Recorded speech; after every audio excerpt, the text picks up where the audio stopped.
What is up guys, Andy Forrest Steam Runner here and welcome back to another video, and today I'm going to be going through with you guys my summer 2022 running shoe rotation.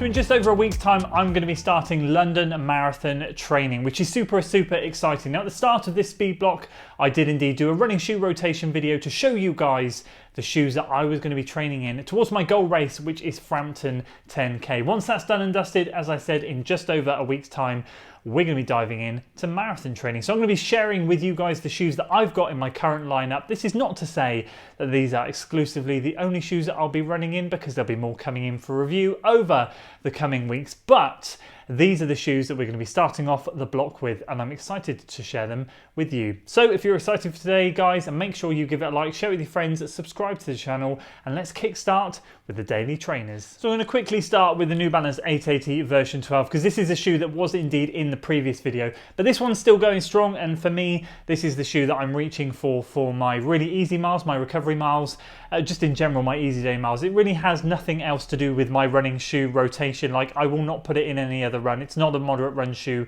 It's nothing else. It purely is for soaking up those easy miles. It is indeed over 400 grams in my size, which is hefty. And normally with hefty shoes, I'm not a massive fan, but there's something about this shoe that New Balance have just got right, and I really do enjoy it. I cannot put my finger on it, but it's just an enjoyable ride. So at the moment, I think I've got around 79 to 80 miles in this shoe so far. It should be well up and over 100, but I've got a couple of other shoes that I'm about to share with you that have been absorbing some of those daily miles. I've been trying to work 3 shoes up towards the 100-mile mark, so it's taking a little bit longer, but on the whole, the 880 version 12 is something that is going to be taking and continuing to take a lot more easy miles. So this is one of the other 2 shoes that has been competing and taking some of the easy miles away from the New Balance 880 version 12. This is a Puma Velocity Nitro 2, and I have to say I am absolutely loving this shoe. Now, I've used this shoe not just on easy runs. I have done one moderate run in it, but mainly easy and treadmill miles. I've been really enjoying this shoe on the treadmill. I've done a couple of treadmill runs lately, just as I'm kind of getting used to the heat and almost using it as a little bit of a heat training exercise, because it is hard going in this weather on a treadmill. So I've been enjoying that, and actually this has been my go-to shoe. I've loved it on the treadmill, but actually just in general, it's just a great all-round trainer. It's a heck of a lot lighter than the 880 version 12, and it's a heck of a lot softer in the midsole. So it's a complete contrast between the two. The 880, I'd say, is more of those kind of get out there and just absorb the miles. It's a little bit of a firmer midsole, but it's a smooth ride, and that's why I enjoy it. It feels smooth when I'm running in it. This one's a little bit more exciting. This has got a little bit more pop to it, and I do feel like my legs enjoy this shoe a lot. I feel like the midsole foam in this, the dual midsole foam I should say, really does absorb a lot of the impact. My legs feel good after running in it. So this is a shoe that I actually would highly recommend, and is great bang for buck. An absolutely brilliant price. I think it's like 100 or 110 pounds, and I'm sure at some point Puma have a fair few sales. So, and I know a lot of you guys have picked this up for around 70 or 80 pounds. So for a shoe of this quality and for a little bit more variety that it can offer you, as I said, it can certainly go up to moderate pace for me. I feel like this is probably, today in the video you're about to see, the best value for money shoe. And this is the third and final shoe that has actually made it into the rotation, and really enjoying a lot of miles in this, and has been taking some of those easy miles. But actually, over the last couple of runs that I've used it, I think it's done, well, it's recently certainly done a moderate run. I think I've done 2 in them now. And actually this is my best moderate run shoe that I have in my rotation. I really enjoy this. It's the Under Armour Flow Velocity Wind. It's a great lightweight shoe. I've got to say, it's something that I was really excited to test out when I received it, and I've been loving it ever since. Now this has the least amount of miles in it from the three, mainly because I've been trying to focus on getting those two to 100. This one I want to get to 100 as well, but I found that it's actually better on moderate runs than actually easy, because I find when I run easy in this shoe, I want to go a little bit faster than easy pace. So I have found myself, when I've done easy runs in this, picking up the pace a little bit too much. So moderate runs for me is where this thing's sweet spot is, and it's great because this is at the moment my key moderate run shoe. Now, for those of you who don't know what moderate pace is in my language and in my terms, it's somewhere roughly halfway between easy pace and marathon pace. It's kind of slap bang in the middle, so you're kind of still in a really controlled state of running, but it's just a little bit faster than easy. The lightweight nature of this shoe just makes that sort of pace effortless, and I've found that it's a really, really enjoyable shoe to run in when you start to pick up that pace. I kind of feel like when you're running easy, it's good, but when you start to pick things up, it becomes a heck of a lot more lively. I know there's version 2 out, but I genuinely and strongly would recommend, if you guys can find version 1 on discount, just something to try, just to see, because it's a brand that I'd never really considered trying.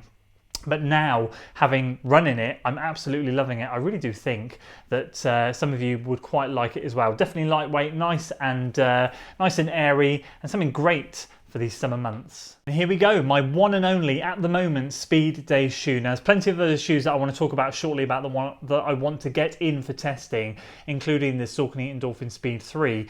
But at the moment, this is my go-to speed shoe. And to be honest with you, I don't and cannot recommend anything better than this thing for my marathon training long runs, and certainly marathon training workouts. If you don't want a plated shoe and you want to run in something that's not plated, then this for me is the best option. This did feature in the previous video, only because I got a couple of runs in it, and I said at the time this will get some more mileage, but I do want to save these for my London Marathon training. Well, that fell by the wayside, didn't it? Because I now have over 200 miles in this shoe already, and I haven't even started the London Marathon training block, which is a little bit frustrating, but it's still going strong, still feeling good, and I'm still going to be clocking a heck of a lot more miles. And this is the thing, is going to get well up and over 300 miles.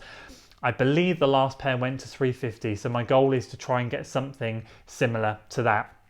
So I've been using this a lot for my speed workouts, and I've been using it a lot at the moment in my current training for my morning threshold run and then long runs. This is where this thing just absolutely kills it. So this is going to be my long run shoe when I'm not looking for something plated, and this is also going to be my marathon paced training shoe, again, when I'm not looking for something plated. And then we have the cream of the crop. We have the Alphafly version 1 and the version 2. Now, I haven't, bar one workout, trained in plated shoes since March the 27th, which was the Cardiff Half. I did one run in my Vaporfly V1s, which was just to test if they were still kind of any good for races. I got them to 200 miles, so I just wanted to see how they felt. But overall, I've made myself do all of the work. I've wanted to choose to use shoes that I have had to put all the effort in. I don't want assistance from plates and things. I want to save that magic for race day, and it's worked really, really well for me. I've loved it, albeit on certain occasions my feet and legs do feel rather beaten up, but that's fine. I feel like I'm callousing my body into some of the harder runs, and I feel like it makes me a stronger runner. Right now, my legs have never felt as strong than any time in training that I can remember. So it feels good, and I'm glad that I'm coming to the end of this block feeling really good about that. But moving into London, it's going to be a different story. I'm going to be doing longer workouts. I'm going to need to save the legs a little bit. Now, I'm not going to be using version 1 or version 2 each week, and there will be some Vaporflies sprinkled in there as well. I've not bought them for the video, but you get the gist. Nike super shoes in general. You will see them make an appearance on my Strava maybe once a week, maybe every other week, maybe every 3 weeks. They're going to be specific runs that I do that I'll be using certain shoes, because ultimately the foam and the technology in these shoes does help save your legs. And as some of these longer workouts creep in, so the mileage will go up, and I just need to be getting myself to the London Marathon start line injury free, in as best shape as possible, but main goal is injury free, and I feel like these things can help me. I'm prepared now. I've done the training through this speed block where I'm happy that I've not used a plated shoe, but I have to say now that with these longer perspective, like 14-15 mile midweek runs along with 20+ mile long runs on the weekend, I've got to be sensible and think about saving the legs. The foam is half the battle, and I'm hoping that these are really going to help as I go. So that's my current running shoe rotation for this summer marathon training. as it stands. But as I said earlier, let's talk about some shoes that I'd love to get in to test. Obviously there's a lot being released at the moment. The two that I really have my eye on is the Saucony Endorphin Speed 3. I'm not going to get it upon launch. I am going to wait a month or two. The Alpha Flies have absolutely rinsed my bank account, so I do need to be patient and wait. But also on top of that, one shoe that I'm really looking forward to, and I don't know when it's coming out, I have heard nothing, is the Nike Zoom Fly 5. This will finally contain ZoomX foam in a carrier foam, I believe, or it's going to be combined with SR2, SRO2 or SR2, which is the foam that we've seen in the Joyride, we've seen it in the Vomeros, and it's a foam that I really enjoy. I have my Vomero 15s, I loved it, super soft, super squishy, brilliant. So that combined with the ZoomX is going to make for a really exciting shoe. Finally, they're getting rid of React in what should be Nike's best marathon training shoe. So this could be a massive step forward, and actually out of any shoe, that is the one I am most excited for. So those are the two shoes I have earmarked and I'm really kind of saving my pennies for. Obviously the Nova Blast 3 will be coming out in autumn at some point. Who knows when, I don't know, but if that comes out anytime soon, then I'll snag that as well. And there'll be other shoes popping up now, especially in the second half of the year. Loads are going to be released, so do stay tuned. I am going to be aiming to get another at least one more pair in July, which we're nearly in now, so we'll see what they end up being. It might be the Speed 3s, it might be something else, we'll have to see, but I'm really excited for that. And obviously any suggestions, anything you're loving at the moment, let me know in the comments below. So that's it for today, guys. That's my summer running shoe rotation. I hope you enjoyed it. Let me know what your summer running shoe rotation is at the moment, if you're going into marathon training, and what shoes you are most focused on at the moment. What do you love, and what is now coming into the rotation that you're going to be using a lot more? Like for me with the Alpha Flies and the plated shoes, have you got anything now that you're going to be bringing in to use a little bit more? Let me know in the comments below, and let's get that discussion going. If you enjoyed today, guys, please do give it a like, share it with your friends, subscribe to the channel for weekly running content, and as always, I'll see you in the next one. Until then.